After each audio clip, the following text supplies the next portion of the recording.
Tak kalau korang ada barang ni untuk bersihkan kipas? Senang kan? Sebab apa tau? Sebab mop kipas ni dia bila kau masukkan daun kipas tu, dia akan lap atas bawah sekali jalan. Tak perlulah korang nak pakai mop yang biasa tu, bawah sini, lepas tu atas tu kau nak kena gosok-gosok macam ni. Susah. Sungguh aku cakap korang. Aku beli ni sebab rumah aku ni ada banyak kipas. Kan? 3 set lah kipas dekat ruang tamu rumah aku ni saja. So nampak? Kipas aku bersih kan, sentiasa bersih. Kenapa? Sebab nak bersihkan dia senang. Masukkan macam ni, lap. Okay, ni bahagian sini. Lepas tu kelebihan dia ni, habuk-habuk dia tu kan, dia tak jatuh berselerak dekat situ tau. Habuk-habuk dia akan tersangkut dekat sini.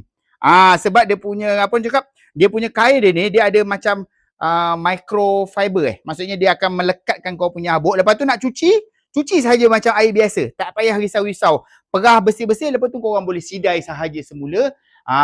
Baik tak? Baik kan? So jadinya macam ni lah. Aku tak nak cakap banyak. Okay, ni raya ni kan. Nak raya ni. So jadinya aku nak kena bersihkan semua kipas-kipas yang ada dekat rumah aku. So kalau korang nak mop kipas ni, korang pergi dekat dalam beg kuning. So yang ini aku sangat-sangat recommend. Senang nak simpan, korang boleh pendekkan macam ni. Okay, korang nak cuci, korang boleh buka dekat sini. Korang boleh cuci dia punya batang mop dia sahaja.